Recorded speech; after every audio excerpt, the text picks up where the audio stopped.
A cirurgia do desvio do septo nasal basicamente consiste, isso aqui é um desenho esquemático que eu vejo o septo desviado. O septo, ele tem um revestimento de um lado e o revestimento do outro lado. Ela consiste basicamente numa incisão, eu elevo esse revestimento de um lado e de outro e tiro a região do desvio e depois eu volto essas mucosas, conforme vocês estão vendo no desenho esquemático. Elevo as mucosas, removo o desvio, depois retorno as mucosas e coloco o splint. Bom, aqui eu vou falar sobre a cirurgia de septoplastia. O que eu fiz é uma incisão à esquerda, agora estou descolando a mucosa que reveste a região do septo. Isso aqui é um desenho esquemático que eu vejo a cartilagem septal, uma porção cartilaginosa denominada cartilagem quadrangular. Nós temos toda essa região aqui que é a parte óssea. Aqui é a lâmina perpendicular do etimoide e aqui nós denominamos de vomer. Também, aqui nessa região, nós temos a crista maxilar e a crista palatina. Bom, continuando descolamento, porção óssea. E aqui nós temos, tá vendo isso daqui? É a região da transição ósteo-cartilaginosa. Cartilagem, e aqui tudo é osso, tá vendo esse risco aqui? É uma transição que eu consigo ver bem demarcada aqui. Esta região é a cartilagem e lá no fundo nós temos a parte óssea, que é a parte lâmina perpendicular do etimoide, depois o vomer, essa flechinha, esse risco aqui, praticamente está representando esta região aqui, osso, cartilagem. E o que a gente vai fazer aqui neste momento? Basicamente, lembra que aqui nós temos a região da cartilagem e aqui nós temos a região óssea. Quando eu vou ressecar a porção cartilaginosa, eu tenho que respeitar, tá vendo que parece um L, uma letra L isso daqui? Isso aqui é o que a gente fala, denominamos como L-strut. E ele tem que ter de 8 a 10 milímetros. 8 a 10 milímetros, para que tenha uma sustentação aqui da região da ponta nasal. Não se tira mais do que isso, evita-se tirar mais do que isso. Especialmente também aqui nessa transição osteocartilaginosa, para que não haja desabamento dessa região. Então, basicamente, é para que haja uma sustentação do nosso nariz.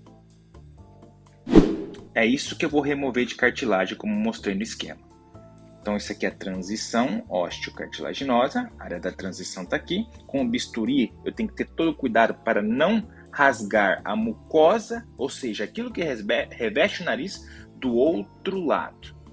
Então, delicadamente, com bisturi, com todo o cuidado para não furar o outro lado, eu faço uma incisão e agora eu descolo e perceba-se que tem a mucosa aqui de um lado, septo, que é a cartilagem, e aqui nós temos mucosa de novo, sem qualquer rasgo nesta mucosa. Porque se eu tenho um rasgo nesta mucosa aqui e nesta mucosa aqui, então vamos lá que eu vou mostrar isso daqui. Cartilagem, mucosa que eu elevei. Agora estou elevando a mucosa do outro lado. Eu vou tirar essa cartilagem. Se eu rasgo aqui, fica uma perfuração do septo, que muitas vezes não dá em nada. A maioria das vezes não dá em nada. Então isso aqui eu estou tirando o septo que está totalmente desviado, conforme vocês estão vendo aqui.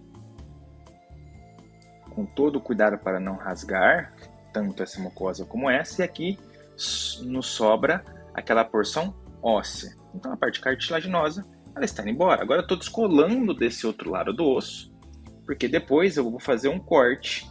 Eu vou remover aquela porção óssea que está desviada. Então aqui eu faço um corte aqui em cima, na lâmina perpendicular da etimoide que a gente fala. Corte aqui e removo essa parte óssea. Agora descolando até o assoalho, até o chão do nariz, isso é importante, que eu acho um descolamento de um lado e de outro. Isso aqui é um pouquinho de cartilagem que está sobre a crista maxilar. E perceba uma coisa, aqui nós já temos um rasgo nessa mucosa, porque aqui tinha uma quilha, ou seja, era bem pontudo o desvio do septo para esse lado. Lembrar que isso não tem problema nenhum. Muito pelo contrário, depois de ter feito uma série de septoplastias, eu gosto que tenha um certo rasgo de um lado para que depois fluidos não se acumulem entre uma mucosa e a outra. Então isso acaba sendo muito importante para que não haja formação de seromas, de hematomas, isso facilita muito. Então aqui eu estou descolando a crista, e é muito importante que muitas vezes nós temos o desvio, essa crista maxilar ela estava desviada para este lado. Eu entro com o escopro, delicadamente, e eu removo essa porção óssea que estava desviado. Isso faz uma diferença bem grande. Removendo ainda mais umas porções de desvios, isso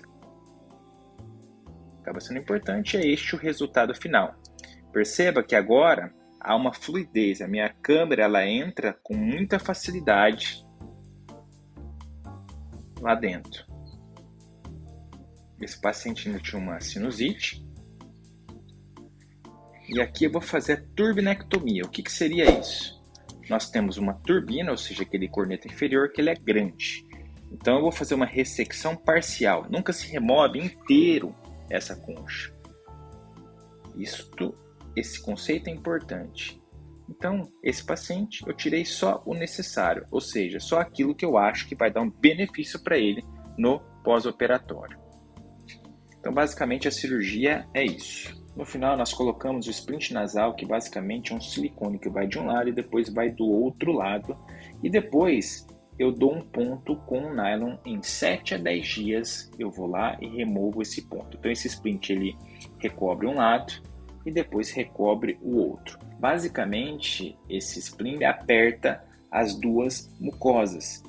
O intuito dele é principalmente não ter formação de seroma, ou seja, secreção entre essas mucosas, que vai levar a inchaço, não ter formação de hematoma, ou seja, às vezes pode ficar babando um pouquinho de sangue e o septo fica um pouquinho mais gordo do que o normal, mas uma coisa que vocês devem entender é que a longo prazo não muda muita coisa se eu colocar ou não o splint nasal. Porém, eu tenho feito uma série de casos onde eu coloquei o splint, em outros casos que eu não coloquei o splint.